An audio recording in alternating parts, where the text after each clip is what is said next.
Class 11th biology की कक्षा में आप सभी का स्वागत है। आज हम 11th बायोलॉजी के अंतर्गत चैप्टर नंबर 4 और क्लास 11th और सब्जेक्ट है बायोलॉजी। इस चैप्टर नंबर 4 का नाम है एनिमल किंगडम। एनिमल किंगडम और इसे कहते हैं जंतु जगत। ये चैप्टर काफ़ी महत्वपूर्ण है और बायोलॉजी में जूलॉजी के अंतर्गत आता है। जंतु जगत क्या है, जंतु जगत को किस प्रकार से क्लासिफाई किया गया है, आइए सबसे पहले हम इस चैप्टर की बेसिक जानकारी करते हैं। जैसा कि आप जानते हैं, सभी प्राणियों को वर्गीकृत किया जाता है। वर्गीकृत करने का उद्देश्य होता है कि इनका अध्ययन आसान हो जाए, क्योंकि दुनिया में जीव जंतुओं की 12 लाख से भी अधिक जातियां हैं और उन जातियों में बहुत सारी विभिन्नताएं भी होती हैं। There are so many diversity. विभिन्नताओं को देखते हुए इन्हें अध्ययन को आसान बनाने के लिए वर्गीकृत करना आवश्यक होता है। प्राणियों को वर्गीकृत करने के लिए उनकी कुछ समानताओं का आधार बनाया जाता है। उसी आधार पर ही प्राणियों को वर्गीकृत किया जाता है। जैसा कि आप जानते हैं, प्राणियों का वर्गीकरण बायोलॉजी की ब्रांच टैक्सोनॉमी में किया जाता है। टैक्सोनॉमी वर्गीकी जीव विज्ञान की वह शाखा जिसके अंतर्गत हम प्राणियों के वर्गीकरण का अध्ययन करते हैं, टैक्सोनॉमी कहलाती है। It means the branch of biology in which we study about the classification. Study of classification is known as taxonomy. इसी से मिलता जुलता एक टर्म आता है systematics. What is systematics?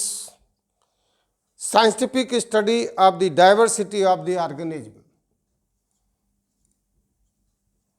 Scientific study of the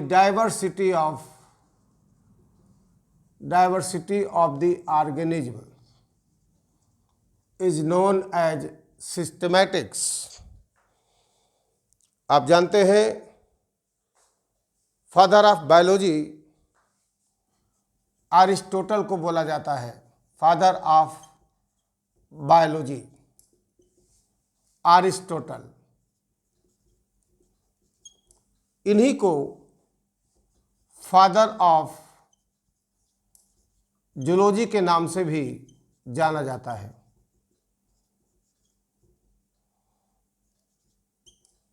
father of zoology या father of biology, इनको इसीलिए कहा जाता है कि इन्होंने ही सबसे पहले प्राणियों के बारे में विस्तृत रूप से अध्ययन किया था।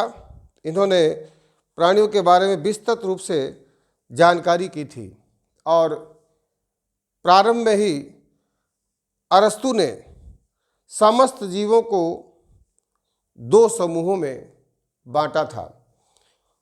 वो 2 समूह कौन से थे, इनको जानना जरूरी है। अरिस्टोटल, इन्हीं को हिंदी में हम लोग अरस्तु के नाम से जानते हैं। इन्हीं से ही बायोलॉजी की स्टार्टिंग मान लीजिए। तो इन्होंने समस्त जीवों को दो तरह से बांटा था। एक का नाम दिया एनिमल्स और दूसरे को इन्होंने प्लांट्स कहा। अर्थात दुनिया के जितने भी जीवधारी थे, प्राणी थे, जंतु थे, उनको एनिमल्स में और दुनिया के सभी वनस्पतियों को उन्होंने प्लांट्स में डिवाइड कर दिया। बाद में फिर इन्होंने एनिमल्स को एनाइमा और इनैमा में बांटा। एनाइमा और इनैमा में बांटा। इस चैप्टर को पढ़ने के पहले थोड़ा सा क्लासिफिकेशन के बारे में जानना आवश्यक है, ताकि आपको पता रहे कि क्लासिफिकेशन की स्टार्टिंग से लेकर के मोस्ट एक्सेप्टेबल क्लासिफिकेशन जो कि ह्यूटिकर द्वारा दिया गया है, वहाँ तक किस प्रकार से प्राणियों को क्लासिफाई करने का प्रयास किया गया है। बेसिक इन्फॉर्मेशन होना बहुत आवश्यक होता है, जिससे कि आगे जो भी आपको बताया जाए वह भली भांति आपको समझ में आ सके।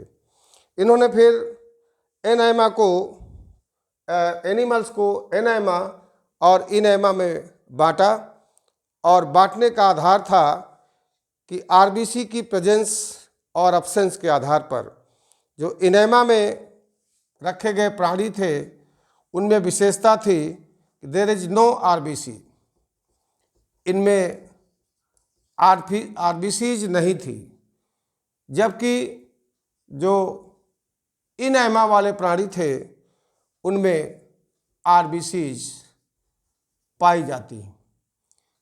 आरबीसी का बेस लेकर के इन्होंने प्राणियों को दो तरह से बांट दिया, on the basis of presence और एब्सेंस ऑफ द आरबीसीज।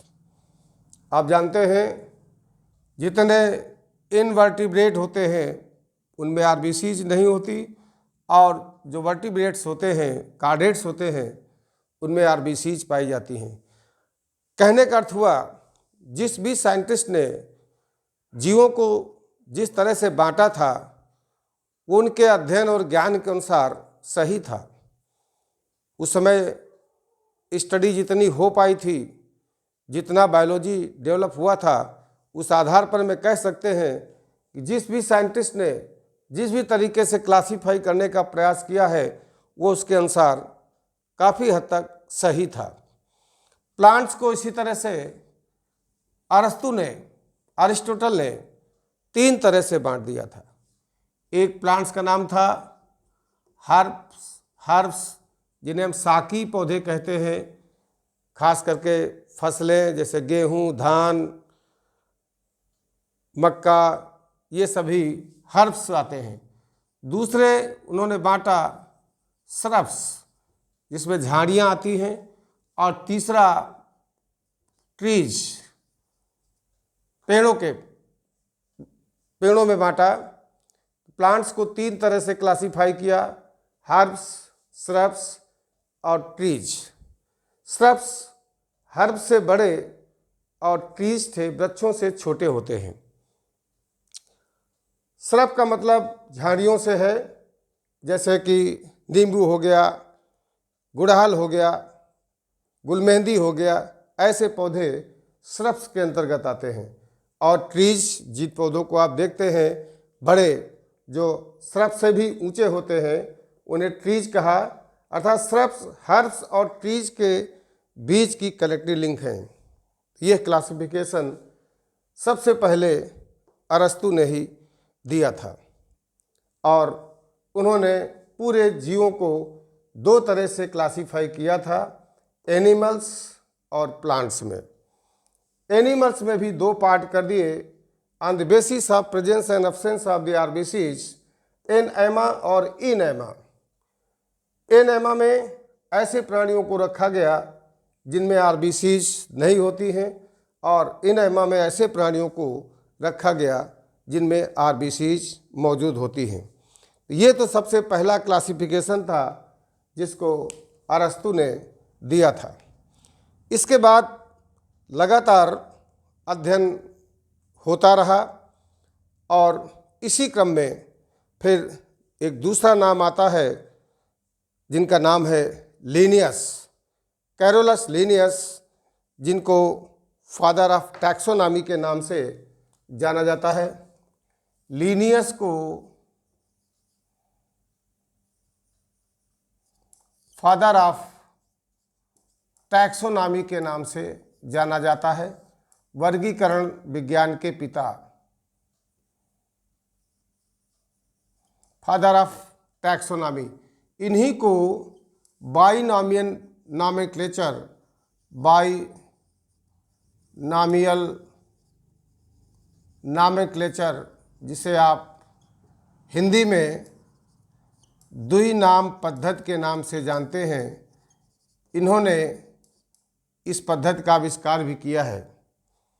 द्विनाम पद्धति, जैसा कि आप जानते हैं, तमाम सारे जीवों का, जंतु और वनस्पतियों का नाम आपने द्विनाम पद्धति में सुना होगा। तो द्विनाम पद्धति की देन इन्हीं की है। द्विनाम पद्धति में किसी भी प्राणी का नाम दो भागों से मिलकर बना होता है। एक भाग वंश कहलाता है, जीनस कहलाता है, और दूसरे भाग को जाति या स्पीशीज के नाम से जाना जाता है। जैसे एक सिंपल सा उदाहरण आप सभी पढ़ते चले आ रहे हैं, मेढक या फ्रॉग का, जिसका बायोलॉजिकल नेम राना टिग्रीना होता है। राना इसके जीनस को और टिग्रीना इसकी स्पीशीज को दर्शाता है। जीनस का पहला अक्षर कैपिटल लेटर से और स्पीशीज का पहला अक्षर स्मॉल लेटर से लिखा जाता है।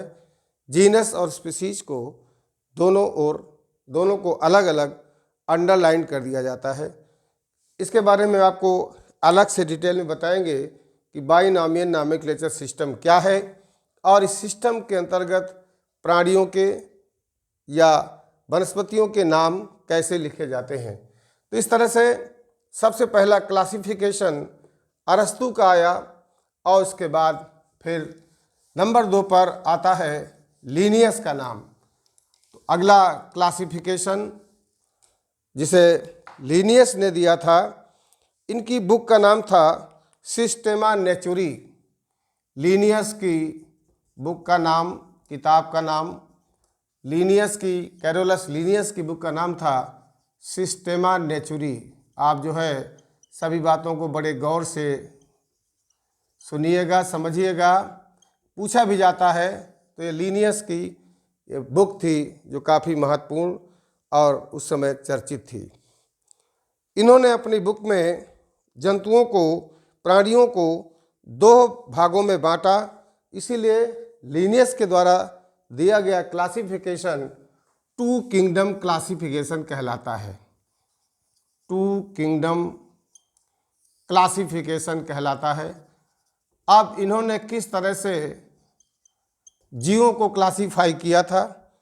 इन्होंने जीवों को 2 तरह से बांटा, एनिमैलिया और प्लांटी। तो लिनियस ने प्राणियों को 2 तरह से क्लासिफाई किया, एनिमैलिया और दूसरा पार्ट इन्होंने बताया प्लांटी।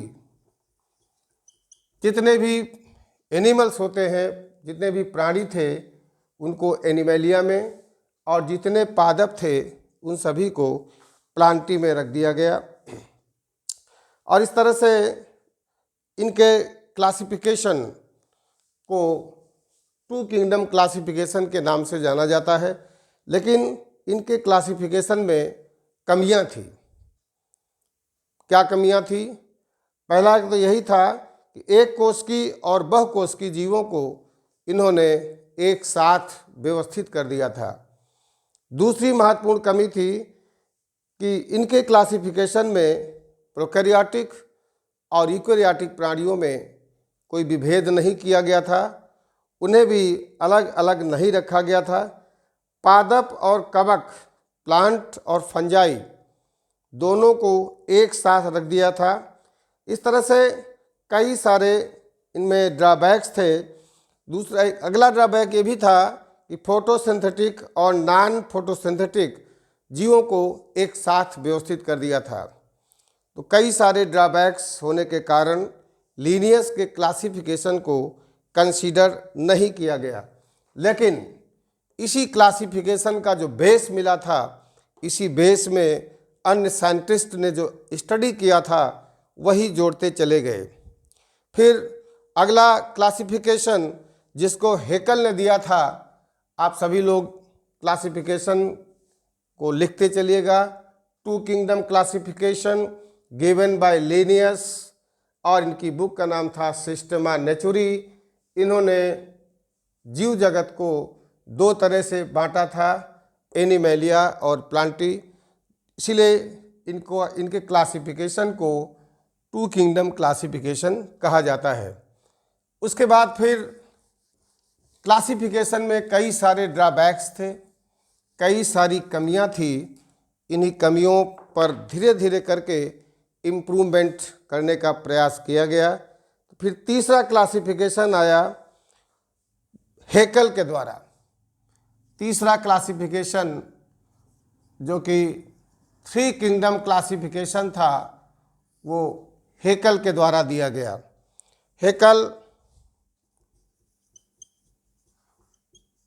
हेकल ने यह क्लासिफिकेशन 1866 में दिया था। 1866 this three kingdom classification was given by Haeckel in 1866। इन्होंने अपने क्लासिफिकेशन में तीन पार्ट कर दिए, एनिमेलिया, प्लांटी और प्रोटिस्टा। इनके क्लासिफिकेशन में तीन पार्ट हुए, एनिमेलिया जैसा कि पहले ही था, और दूसरा प्लांटी, और एक तीसरा और ऐड कर दिया और उसका नाम रख दिया प्रोटिस्टा। इस तरह से इनके क्लासिफिकेशन को थ्री किंगडम क्लासिफिकेशन कहा जाता है।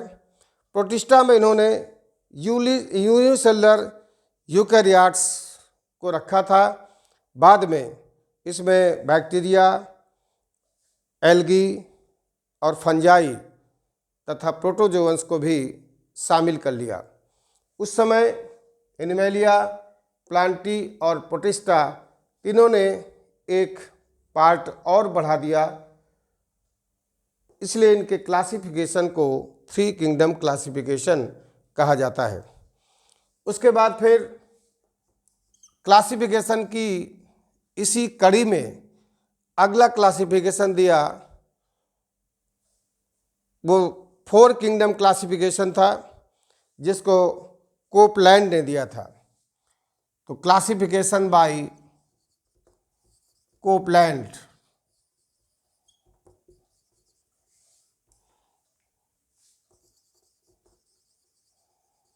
इस क्लासिफिकेशन में उन्होंने एक पार्ट और बढ़ा दिया, और वो बढ़ा हुआ पार्ट क्या था, एनिमेलिया, दूसरा आ गया वही प्लांटी जो पहले से ही था, तीसरा प्रोटिस्टा, और चौथा बढ़ा दिया इन्होंने और उसका नाम रख दिया मोनेरा। तो इस तरह से अब ये क्लासिफिकेशन फोर किंगडम क्लासिफिकेशन हो गया। मोनेरा में इन्होंने यूनिसेलुलर प्रोकैरियोट्स मतलब बैक्टीरिया को प्लेस कर दिया। यूनिसेलुलर प्रोकैरियोट्स बैक्टीरिया प्रोकैरियोट्स में ही आते हैं। तो यहाँ तक क्लासिफिकेशन में लगातार सुधार होते गए। टू किंगडम, फिर थ्री किंगडम और फिर फोर किंगडम क्लासिफिकेशन आया। इसके बाद जो सबसे महत्वपूर्ण क्लासिफिकेशन है, जो कि लगभग सभी वैज्ञानिकों के द्वारा स्वीकार्य है, मोस्ट एक्सेप्टेबल क्लासिफिकेशन, जिनका नाम आपने सुना होगा, उनका नाम था आर.एच. व्हिटेकर। आर.एच. व्हिटेकर ने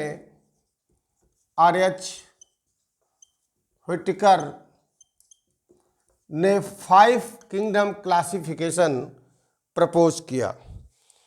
यह क्लासिफिकेशन उन्होंने 1969 में दिया। क्लासिफिकेशन की कड़ी लगातार बढ़ते बढ़ते 1969 तक पहुंच गई और यहाँ पर भी आर.एच. हुटकर ने 5 किंगडम क्लासिफिकेशन दिया। ये काफ़ी महत्वपूर्ण है। 5 किंगडम क्लासिफिकेशन, यह क्लासिफिकेशन आर.एच. हुटकर के द्वारा दिया गया था। यही क्लासिफिकेशन के अकॉर्डिंग ही आपको अपने इस चैप्टर में पढ़ाई करनी है। इनके जो 5 किंगडम क्लासिफिकेशन की जो रूपरेखा है वो इसी प्रकार से मिलती जुलती है। इन्होंने एक पार्ट और बढ़ा दिया और इस प्रकार से अब 5 किंगडम हो गए। और वो 5 किंगडम कौन कौन से हैं, इनको हम सीक्वेंस में लिखते हैं। पहला है मोनेरा, जिसमें आप बैक्टीरिया पढ़ेंगे। दूसरा है प्रोटिस्टा, जिसमें यूनिसेलुलर, जिसमें प्रोटोजोअन्स पढ़ेंगे आप। तीसरा है फंजाई, जिसमें कवक के बारे में आप अध्ययन करेंगे। और चौथा है प्लांटी, जितने भी पादप प्लांट्स हैं प्लांटी में। और आखिरी है एनिमैलिया। इस तरह से इनका एनिमैलिया में सारे एनिमल्स आ गए, प्लांटी में सारे प्लांट्स आ गए, फंजाई में सारे कवक आ गए और प्रोटिस्टा में आपने पढ़ना है प्रोटोजोअन्स के अंतर्गत अमीबा, इग्लिना, पैरामीशियम जैसे प्राणियों को। और मोनेरा में बैक्टीरिया के बारे में पढ़ना है। जो चैप्टर है ये इसी क्लासिफिकेशन पर आधारित है, इसलिए हमने ज़रूरी समझा कि आपको सबसे पहले थोड़ा सा बैकग्राउंड क्लियर कर दें कि इस चैप्टर को पढ़ने के पहले, एनिमल किंगडम, जंतु जगत को पढ़ने के पहले आपको क्लासिफिकेशन पढ़ना है। जैसा कि आप जानते हैं मोनेरा को हमने पढ़ा दिया है, आपको नोट्स भी प्रोवाइड करा दिए हैं। प्रोटिस्टा को भी पढ़ाया जा चुका है, फंजाई को भी पढ़ाया जा चुका है और प्लांटी में प्लांट्स के बारे में भी आप पढ़ चुके हैं, जिसमें हमने शैवालों के बारे में, ब्रायोफाइट्स के बारे में, कवक के बारे में, टेरिडोफाइटा के बारे में, जिम्नोस्पर्म और एंजियोस्पर्म के बारे में ये सारा कुछ बताया जा चुका है। तो जो आर.एच. हुटकर का 5 किंगडम क्लासिफिकेशन था, इसी के बेस को लेकर के हम आगे अब चलते हैं इसी चैप्टर के अंतर्गत, एनिमल किंगडम के अंतर्गत। क्या क्या पढ़ना है इसमें, ये आपको समझना आवश्यक है और फिर एक एक फाइलम को लेकर आपको समझाने का प्रयास करेंगे। तो इस तरह से एनिमल किंगडम में सबसे पहले तो आप जानते हैं कि किसी भी एनिमल का क्लासिफिकेशन 7 भागों में किया जाता है। सबसे पहले आप लिखते हैं जगत, और जगत को कहते हैं किंगडम। सबसे पहले किंगडम आता है कि जो भी जीव जिसका क्लासिफिकेशन लिखने जा रहे हैं वो एनिमल किंगडम से है या फिर प्लांट किंगडम से है। जगत के बाद फिर आता है संघ, जिसको फाइलम कहा जाता है। प्राणियों के लिए हम संघ का प्रयोग करते हैं, लेकिन पादपों के लिए हम डिवीजन इस्तेमाल करते हैं, संघ नहीं लिखते हैं, डिवीजन लिखा जाता है। इस बात का विशेष ध्यान रखिएगा। Phylum for animals and division for plants. इसके बाद फिर आता है वर्ग। वर्ग को लिखते हैं क्लास कहा जाता है। वर्ग के बाद फिर आता है गण, जिसको इंग्लिश में आर्डर कहा जाता है। और गण के बाद फिर आता है कुल। कुल को हम फैमिली कहते हैं, फैमिली। और फैमिली के बाद फिर कुल के बाद आता है वंश, और वंश को हम लोग कहते हैं जीनस, और वंश के बाद फिर आता है जाति, जिसको कहा जाता है स्पीसीज। इस तरह से 1, 2, 3, 4, 5, 6 और 7 ये 7 भागों में हम मिला करके किसी भी एनिमल का क्लासिफिकेशन करते हैं।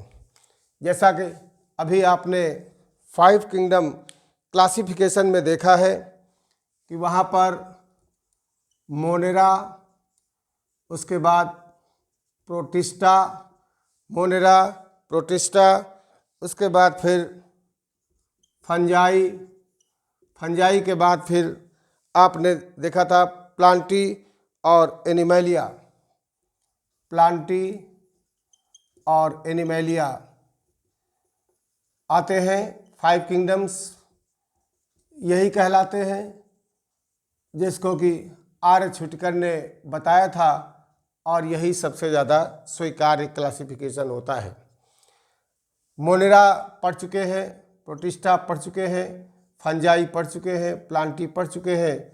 एनिमैलिया से हमें स्टार्ट करना है। एनिमैलिया जिसके बारे में आपको पढ़ना है। अब यहाँ पर आपको ये भी देखना है कि हमें कौन कौन से फाइलम पढ़ने हैं। तो वो फाइलम जो आपको पढ़ने हैं वह है पोरीफेरा, पोरीफेरा,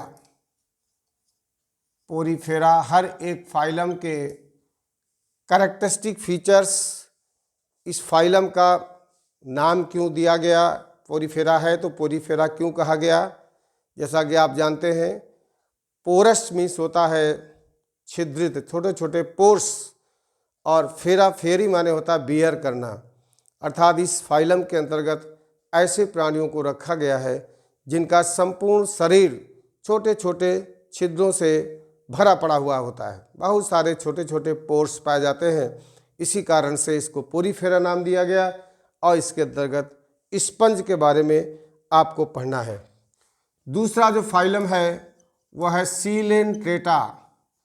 सीलेंट्रेटा के बारे में पढ़ना है, जिसे हम नाइडेरिया भी कहते हैं।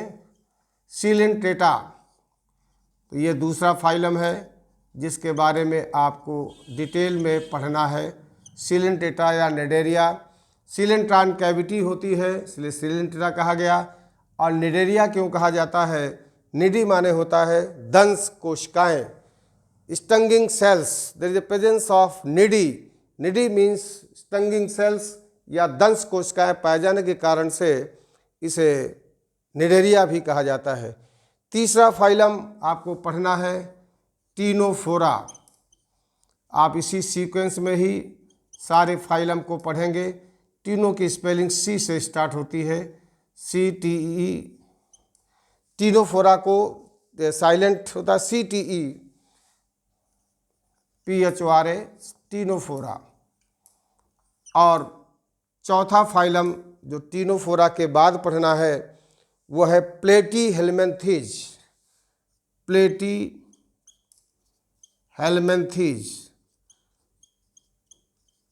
प्लेटीहेल्मिन्थीज के बारे में पढ़ना है।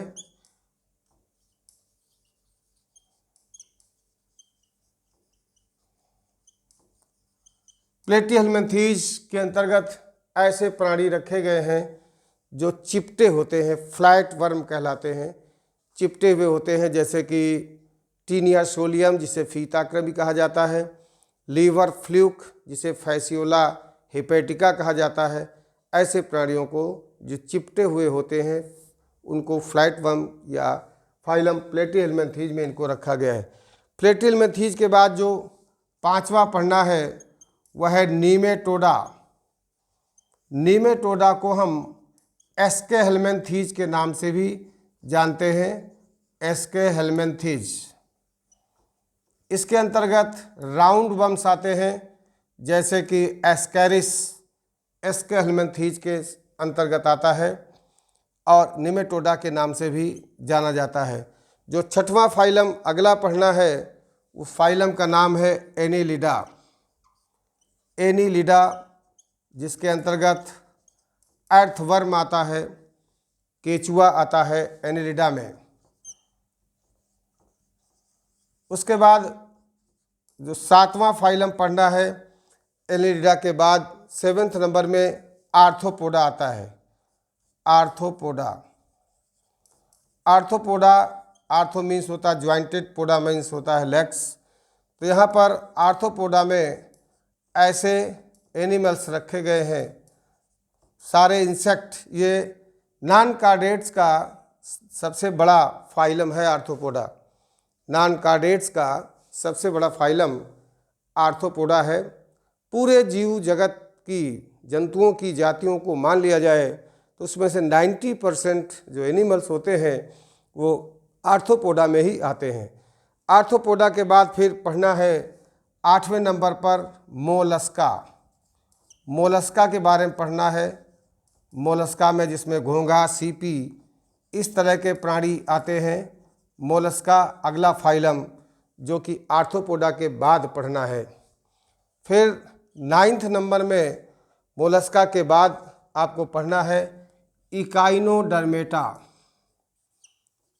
इकाइनोडर्मेटा जिसमें स्टारफिश, सी अर्चिन, इस तरह के एनिमल्स को रखा गया है। तो ये नॉन कार्डेट्स के फाइलम जिनके बारे में प्रत्येक के डिटेल्स को आपको 1 बाय 1 पढ़ना है।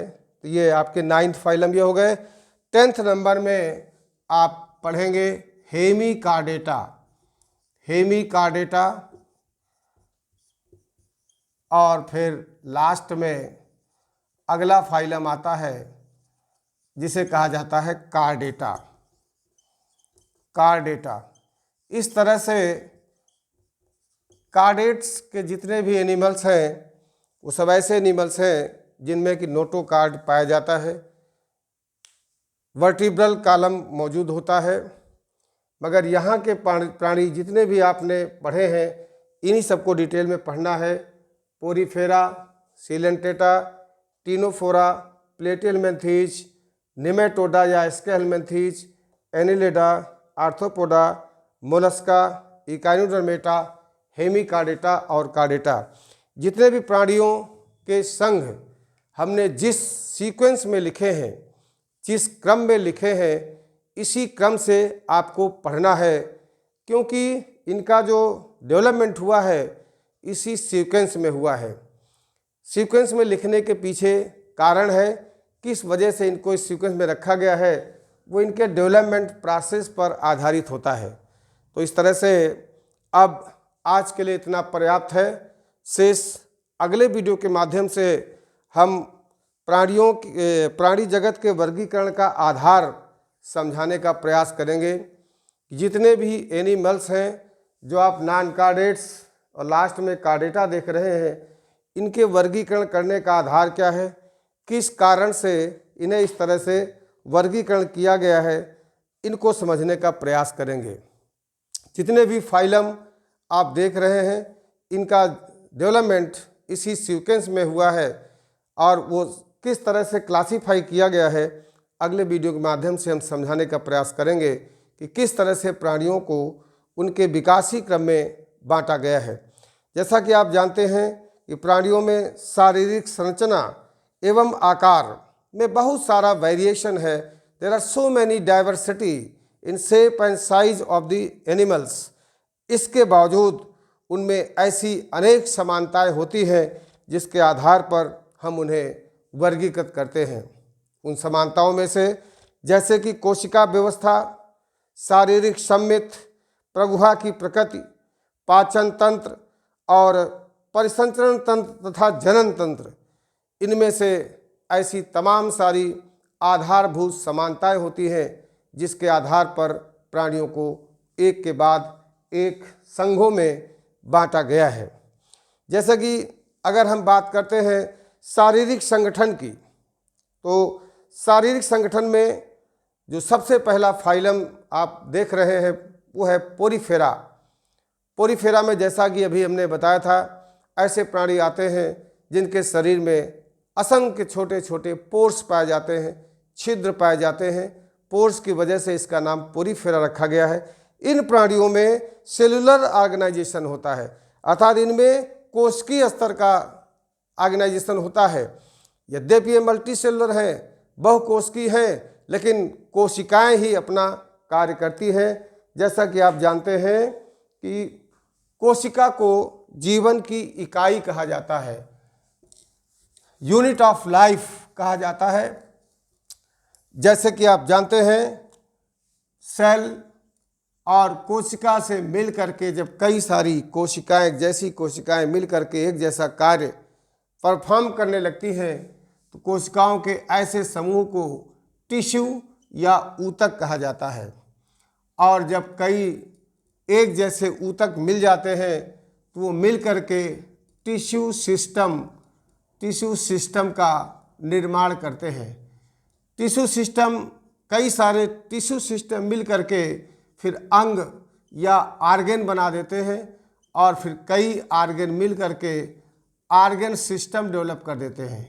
आर्गन सिस्टम कई सारे मिल करके जीव के शरीर का निर्माण कर देते हैं। अर्थात पहले कोशिका होती है, कोशिकाओं का समूह ऊतक कहलाता है और फिर ऊतकों के समूह को ऊतक तंत्र कह देते हैं और फिर अंग बन जाता है और अंग से अंग तंत्र बन जाता है और विभिन्न अंग तंत्रों के मिलने से किसी भी जीव के शरीर का निर्माण होता है।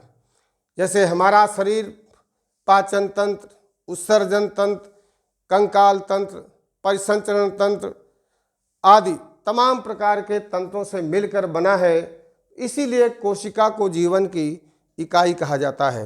तो इसी तरह से अगले वीडियो के माध्यम से basis of classification of animals को समझाने का प्रयास करेंगे। आज के लिए इतना पर्याप्त है। शेष अगले वीडियो में। बहुत बहुत धन्यवाद।